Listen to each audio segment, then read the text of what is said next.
Hello friends, welcome to our channel cinema culture. मैं हूं आपका दोस्त धनंजय। किसी भी छोटी सी छोटी स्टोरी को बड़े पर्दे पर दिखाने का एक तरीका होता है और उसके लिए बहुत ही स्ट्रॉन्ग कन्विक्शन चाहिए रहता है। एंड आई बिलीव ऐसा कन्विक्शन मलयालम इंडस्ट्री के हर मेकर्स में है। एक्शन ड्रिवन स्टोरीज तो हमने बहुत देखे हैं इसके पहले, but there is something special about this newly released Malayalam movie Mura, जो कि एक वायलेंट रिवेंज स्टोरी है with a lot of action and friendship in it. Mohammed Mustafa, जिन्होंने अपना डायरेक्शन डेब्यू 2020 की एक थ्रिलर मूवी कपला के साथ की थी और जो ऑडियंस को काफी पसंद आई थी। अब उनकी अगली फिल्म मूरा भी क्या ऑडियंस को इंप्रेस कर पाएगी? Let's find out in this video. ये स्टोरी रिवॉल्व करती है around this 4 friends Anandu, Manu, Manaf and Saji, जो लगभग 19-20 साल के हैं। ये चारों लड़के वायलेंस और क्राइम की दुनिया से काफी इन्फ्लुएंस हो जाते हैं और एक लोकल गैंगस्टर अनी प्लेड बाय सूरज वेंजरमुडी के अंडर काम करने लगते हैं। ये चारों लड़के अनी के कहने पर एक रिस्की काम करने का कमिट करते हैं। उसके लिए उन्हें तमिलनाडु के एक शहर मदुरई जाना पड़ता है। बट जो भी कुछ ये चारों फ्रेंड्स मिलकर प्लान करते हैं, ऐसा कुछ भी बाद में होते हुए नहीं दिखता। And because of that their lives are in danger now. तो आखिर में इन चारों के साथ क्या होता है और क्या ये लोग अपने आप को इन सब से बचा पाएंगे? You will get to explore all this in this movie. Initial moments में ही ये चारों फ्रेंड्स के कैरेक्टर को सेटअप कर दिया जाता है and staging of the scenes are very impressive, जिससे कि आपको ये समझ में आता है कि ये चारों लड़के लोकली छोटे छोटे दंगों में शामिल होते हैं और साथ ही हमें ये देखने को मिलता है कि उनके बीच की फ्रेंडशिप और बॉन्डिंग कितनी स्ट्रॉन्ग है। But what I like most is that everybody comes from a different parts of society.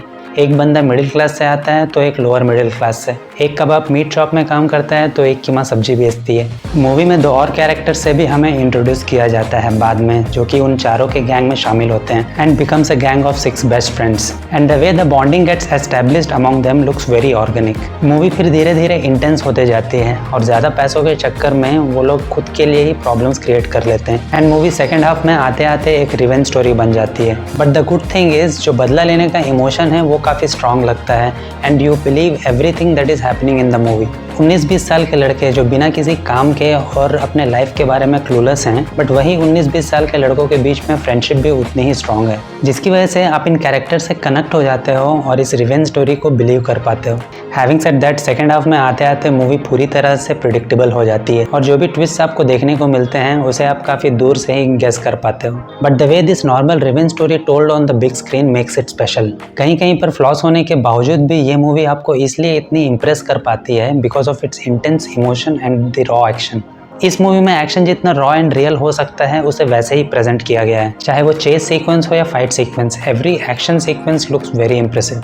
19-20 साल के लड़के जिस तरह रियल में लड़ाई करते हैं, सेम वैसा ही फील होता है मूवी में एक्शन को देखकर। एक नॉर्मल फाइट सीक्वेंस भी देखने में काफ़ी एंटरटेनिंग लगता है because of the way it is executed. आपको कुछ स्लोमो एक्शन शॉट्स भी देखने को मिलेंगे इस मूवी में, बट उन्हें देखकर ऐसा नहीं लगता है कि उन्हें फोर्सफुली डाला गया है। They look very real and at the same time very stylish also. हाँ, ऐसे कुछ एक्शन सीक्वेंसेस हैं जो कि काफ़ी ब्रूटल और वायलेंट लगते हैं और ऐसा हो सकता है कि कुछ लोगों को पसंद ना आए, but the main point is that आप किस कन्विक्शन के साथ इन सीन्स को दिखा रहे हो बड़े पर्दे पर। I personally feel that this story demands this kind of action and I really appreciate the conviction of the director Mohammed Mustafa with which he has shown it on the big screen. He could able to establish a strong emotion behind the action in the movie. और ये सारे action sequences काम कर पाते हैं because of the intense emotion behind them and the brilliant performances of each and every actor in the movie. चारों लड़के जो मेन लीड में हैं, they just look the part exactly. The way they performed, ऐसा लगता है कि हम रियल में ऐसे लड़कों को देख रहे हैं। जो भी वो स्क्रीन पर कर रहे थे सब कुछ बिलीवेबल लग रहा था। स्पेशली द एक्टर हृदु, जिसने आनंदू का रोल प्ले किया है, he really impressed me with his performance. Who is a kind of a angry young man जिसे गुस्सा काफी जल्दी आता है। इस परफॉर्मेंस को देखने के बाद I believe he has a long way to go in his career. दूसरी तरफ गैंगस्टर अनी के रोल में सूरज वेंजरमुडी ने भी बढ़िया काम किया है। He just portrait this character very effortlessly. उनकी कास्टिंग की वजह से मूवी में हमें थोड़ा स्टार प्रेजेंस भी देखने को मिलता है which actually worked for this movie. Also Mala Parvathy, जो कि अनी के बॉस का रोल प्ले करती हैं इस मूवी में, she is also very impressive. कुछ सीन्स में she is really brilliant with her expressions. For a change हम इस मूवी में एक मिडिल एज्ड वुमेन को गैंगस्टर के रोल में देखते हैं, who is not a typical gangster in a way but works with gangsters, और वो काफ़ी रिफ्रेशिंग लगता है देखने के लिए इस मूवी में। मलयालम मूवी के बारे में बात हो रही है और सिनेमाटोग्राफी एंड बैकग्राउंड स्कोर के बारे में बात ना हो, हाउ इज इट पॉसिबल? फाजिल नज़र की सिनेमाटोग्राफी और क्रिस्टो जोवी का बेहतरीन बैकग्राउंड स्कोर इस मूवी को और इसके स्टोरी टेलिंग को काफ़ी एलिवेट करता है। द बेस्ट थिंग इज़ मैंने BGM कहीं पर भी रिपीट होते हुए नहीं देखा थ्रू आउट द मूवी। तो ऑल इन ऑल अगर इस मूवी के बारे में बात करें तो I can say that it's a ferocious action drama with a strong friendship story at its heart.